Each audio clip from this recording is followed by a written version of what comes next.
Hola estudiantes, bendiciones para todos. El día de hoy vamos a tratar el plan de clase 9. El tema es taxonomía y sistemática. Este plan va desde el 13 hasta el 26 de octubre. Iniciamos. Como actividad de saberes previos, en sus cuadernos van a hacer la clasificación de los siguientes organismos: gallina, tiburón, pato, la mosca, la foca, la mariposa, el cóndor, el cocodrilo, la araña, la vaca y la hormiga. Y van a especificar qué criterio o qué razón utilizó para hacer esa clasificación. Es decir, va a ser como unos subgrupos y va a decir, por ejemplo, si es porque son domésticos, porque son salvajes, porque, o sea, qué característica utilizó para hacer esta clasificación.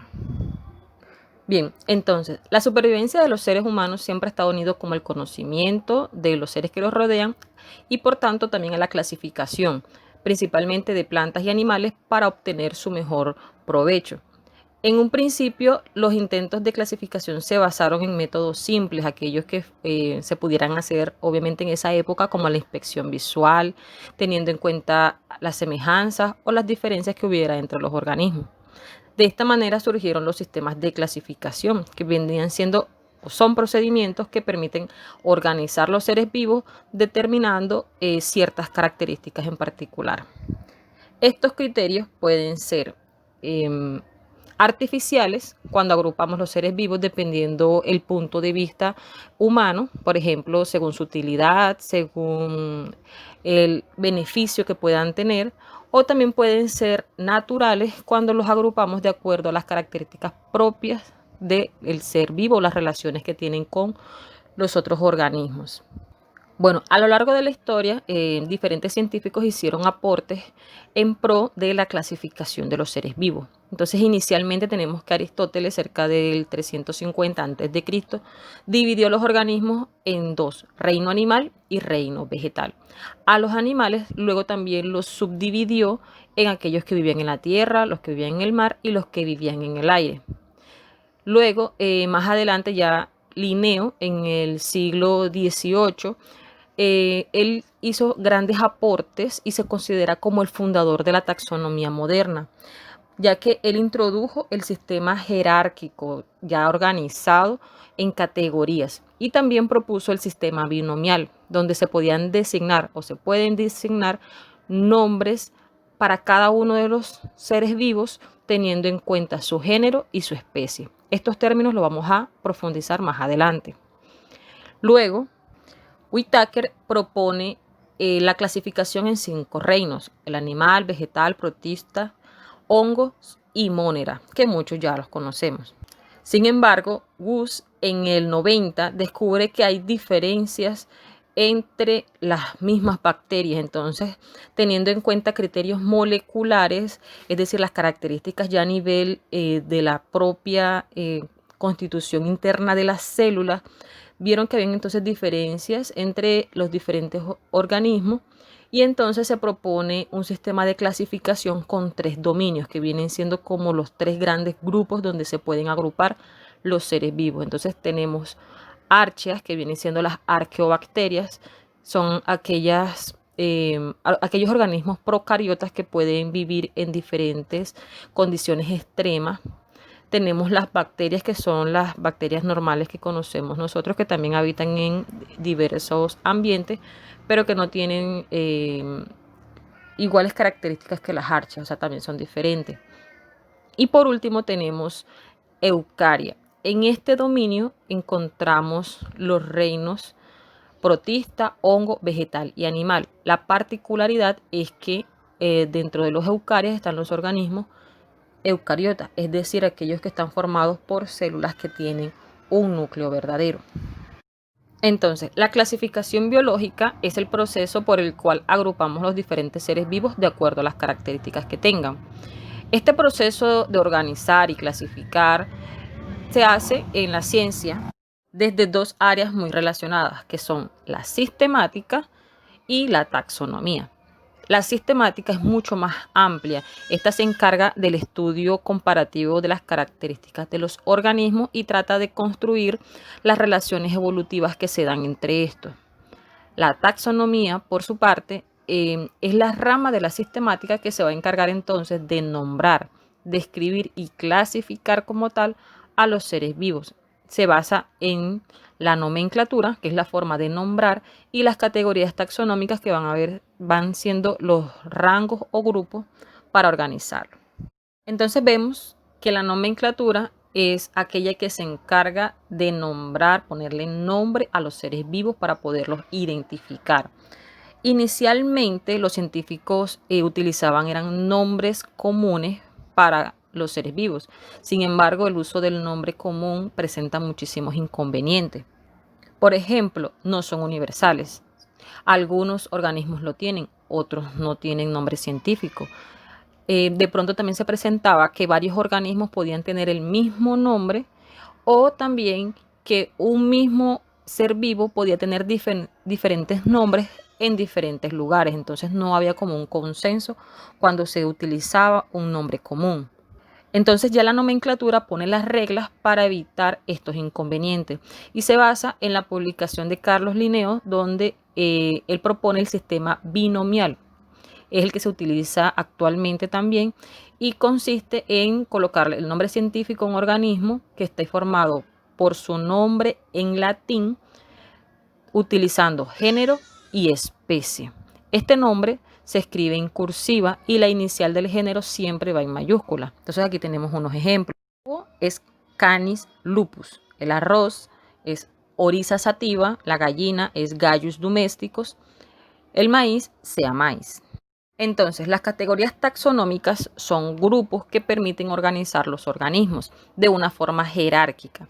Entonces, cuando ubicamos un organismo en una categoría, utilizamos ciertos atributos, cualidades que tienen, que nos van a permitir diferenciarlo de otros. Las principales categorías taxonómicas son especie, género, familia, orden, clase, filo o división, reino y dominio. Estos se estructuran en una jerarquía de inclusión, donde un grupo abarca a otros menores y está subordinado a uno mayor. Entonces tenemos que el dominio es la categoría mayor, ¿cierto? El reino como tal se encuentra entonces dentro del dominio eucaria y vienen siendo entonces aquellos que están formados por células eucariotas, como les decía anteriormente. Vienen siendo entonces el reino animal, vegetal, hongo y protista. El filo es una categoría que se encuentra entre el reino y la clase. En el reino vegetal no se utiliza la palabra filo, sino división, pero viene siendo lo mismo. La clase entonces se ubica entre el filo o división y el orden y agrupa un conjunto de órdenes que tienen características comunes. Por ejemplo, tenemos las clases insectos, arácnidos, crustáceos y miriápodos que en conjunto van a formar el filo artrópoda. El orden se ubica entre la clase y la familia. Entonces, varias familias que están relacionadas entre sí constituyen un orden. La familia está formada entonces por varios géneros que tienen características comunes entre sí. El género incluye a muchas especies que están emparentadas, es decir, que tienen muchas características más incomunes. Y finalmente tenemos la especie, que es la unidad básica de la clasificación biológica. En cuanto a esta, podemos decir que se han propuesto diferentes definiciones para este término. No hay una universal, pero sin embargo la que más se acepta es el concepto biológico, que dice que una especie es un grupo de organismos que se pueden entrecruzar entre sí y pueden tener descendencia fértil, es decir, que sus hijos van a poder tener más hijos. Lo normal es que si dos especies diferentes se cruzan, intentan hacer reproducción, no tendrán descendencia. En algunos casos se puede dar cuando son cercanos a estas especies, se pueden reproducir. Sin embargo, esta descendencia es infértil. El ejemplo que les presento es en el caso del asno y el caballo, que son especies diferentes, pero pueden tener descendencia. Esta es conocida como la mula. Sin embargo, este animal no es fértil. Veamos el siguiente ejemplo. Aquí tenemos estos diferentes organismos que pertenecen al dominio eucaria, es decir, que sus células son eucariotas. Aquí tenemos entonces varios ejemplos de animales y tenemos una planta. La siguiente categoría es el reino. Entonces, en este caso, vamos a seleccionar los del reino animal. Por tanto, el ejemplo de la planta ya no lo vemos aquí. Sigue el filum. En este caso vamos a quedarnos con el filum Chordata, es decir, aquellos animales que son vertebrados. Por tanto, ya aquí no tenemos los insectos porque estos son invertebrados. Seguimos entonces con la clase. La clase en este caso son los mamíferos. Vemos entonces que ya no tenemos el pez porque este viene siendo otra clase distinta. Seguimos con el orden carnívora. En este orden encontramos los animales que se alimentan de otros animales exclusivamente. Por tanto, ya no vemos el conejo, que este tiene otro tipo de alimentación, por tanto pertenece a otro orden diferente al carnívora. Seguimos con la familia Canidae. En este caso entonces seguimos con el zorro, el chacal, el lobo y el perro. No se incluye el gato porque el gato tiene unas características diferentes a estos otros y hace parte entonces de una familia distinta a la Canidae. El gato viene perteneciendo entonces a la familia Felidae. Seguimos con género. En este caso es el género Canis. Aquí ya no encontramos al zorro, ya que este se diferencia de los lobos y de los perros en cuanto a la cola, su hocico, los ojos, entre otras cosas. Seguimos entonces con la especie. En este caso es Lupus. Pero como recuerdan, el nombre científico está compuesto por género y especie. Aquí se les presenta completo. Canis lupus, género y especie. Aquí entonces encontramos al perro y al lobo. Quiere decir que ambos se consideran como dentro de la misma especie. Sin embargo, les había comentado que estas eran las categorías principales. Pueden encontrarse unas subcategorías y en este caso es un ejemplo de ello. ¿Qué observamos acá? Que el perro constituye una subespecie del lobo, por lo que fue domesticado en el proceso evolutivo y todo lo demás. Entonces se considera subespecie, por lo que el lobo y el perro sí pueden entrecruzarse. Al pertenecer a la misma especie pueden entrecruzarse y tener descendencia y continuar el proceso de reproducción normalmente. Sin embargo, se clasifica aparte porque ya pues tienen otras características que les permiten diferenciarlos entre ellos, y entonces se considera como el perro una subespecie de el lobo. Entonces el nombre científico del perro viene siendo Canis lupus familiaris. Esa tercera palabra entonces se le agrega para indicar que es una subespecie. Y familiares, pues relacionando que el perro ha sido domesticado. Entonces, con ese nombre de 3 palabras se puede identificar taxonómicamente al perro. Con este ejemplo podemos ver entonces que a medida que descendemos en las categorías taxonómicas se va haciendo mucho más específico en las características de los animales hasta llegar a la especie o subespecies donde ya las características son únicas y no las tiene ningún otro ser vivo. Bueno, por último vamos a ver lo que es la filogenia. En esta se relaciona la taxonomía y la evolución. Entonces, al considerar el proceso evolutivo en los sistemas de clasificación, vemos que hay muchas relaciones entre los organismos y entonces se pueden determinar los ancestros comunes que puedan haber entre estos. Por tanto, tenemos que la filogenia es la que se encarga de descubrir la historia evolutiva de los organismos y la relación que hay entre ellos. Entonces, estas relaciones se pueden representar gráficamente en forma de árboles filogenéticos, que es lo que nos va a representar dichas relaciones. Entonces, en los árboles filogenéticos tenemos que cada rama terminal va a representar una especie o un taxón, un grupo como tal. Cuando hay uniones entre las ramas, indican que hay un ancestro común entre ellos. Entonces, para interpretar un árbol filogenético tenemos entonces que tener en cuenta su raíz, ya que esta nos indica un ancestro común. Aquí en la imagen está representado en rojo, que está debajo de los móneras. Quiere decir que allí se ubica como el primer organismo que surgió en la evolución de todas las especies. Entonces, a medida que se va ascendiendo en las ramas del árbol, tenemos entonces que son descendientes de esos ancestros. Entonces vienen siendo la descendencia de la descendencia. Y este proceso a través de los millones de años ha producido las diferentes especies que tenemos hoy día. Obviamente, a medida que se va subiendo por este árbol, se considera que se va avanzando a través del tiempo en cuestiones de millones de años. Para este ejemplo, que es muy general porque hay otros árboles filogenéticos que son mucho más específicos, más detallados, pero este es como uno muy general para todas las especies. Entonces, estos descendientes están representados aquí en la imagen con los puntos naranjas, es decir, todos los organismos que tenemos hoy día. Vemos también que cada vez que un linaje se bifurca, es decir, que se ramifica, se produce una especiación. Quiere decir que se ha producido una especie nueva. Allí en la imagen les coloqué ese puntico en verde para indicar la bifurcación y por ende la especiación de diferentes animales. Tenemos que allí en ese punto hay un ancestro común para los vertebrados, por lo que a partir de allí se ramifican los peces, los anfibios, los mamíferos, las aves y los reptiles. Y dentro de cada uno de estos, si especificáramos mucho más, tienen que haber muchas más ramas de estos árboles para indicar entonces dentro de los mamíferos la diversidad de mamíferos que encontramos hoy día. Bueno chicos, con esto terminamos el tema y pasamos a la actividad, que en su primer punto deben contestar de acuerdo a los conceptos vistos. Deben contestar estas preguntas en su cuaderno de acuerdo a lo que tienen allí consignado.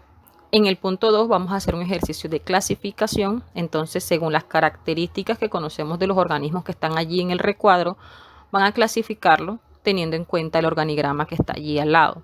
Entonces, les coloco este ejemplo. El ciempiés, su nombre científico es Scolopendra cingulata y sabemos que tiene muchos pares de patas, ¿cierto? Entonces, si nos vamos al organigrama, tenemos que pertenece a los miriápodos, que ahí vemos que dice muchos pares de patas. Entonces, ese miriápodo está dentro de los artrópodos que ya estamos viendo y se caracterizan por tener una cubierta dura. Está dentro de los animales que tienen protección corporal. Esto obviamente es un cuadrito exclusivo de los invertebrados. Entonces ustedes van a tomar estos organismos, la araña, la lombriz, el caracol, el cangrejo, la avispa y la medusa, y van a ubicarlo de acuerdo a las características que sabemos cómo son estos organismos, los van a ubicar también, así como les coloqué en el ejemplo. En el punto 3 tenemos que cuando se están estudiando los organismos también se utilizan estos diagramas ramificados. Aquí ustedes van a contestar las preguntas de acuerdo a la imagen que está anexa. Tenemos entonces que las características son compartidas por los organismos que están sobre la bifurcación, es decir, sobre la Y, por decirlo así. Entonces, aquellas que se encuentran en la parte más arriba del diagrama son las que evolucionaron más recientemente que las que se encuentran en la parte inferior. En el punto 4 van a realizar la categorización taxonómica de los siguientes organismos, del delfín, del león y el gato. Aquí ya les presento cuál es el género y la especie porque tienen su nombre científico. Ustedes van a ubicar entonces la familia, el orden, la clase, hasta llegar hasta el dominio. En el punto 5 van a analizar las categorías taxonómicas de los organismos que están aquí en la tabla y van a escoger dos grupos de organismos. Por ejemplo, el sapo y el león y el gato y la mora. De acuerdo a estos grupos que van a armar, van a contestar las preguntas. ¿Qué categorías tienen en común? Entonces van a indicar si es el reino, si es la clase, el orden, las categorías en común. Y mencionar qué características pueden tener estos organismos para tener en común estas características. Entonces, un ejemplo, si vemos el sapo y el león, tenemos que en común tienen el reino y el filo, que es la división. ¿Qué características pueden ser? Entonces, que son animales, y en el filo, que es cordata, que vienen siendo animales vertebrados. Ya cambia de clase en adelante. Pero entonces, así más o menos van a responder. Completan así pues todas las preguntas, todo bien consignado en su cuaderno de forma organizada, toman sus fotos, en lo posible convertirlas a PDF y subirlas a Classroom. Esto es todo muchachos, que estén muy bien. Gracias por su atención.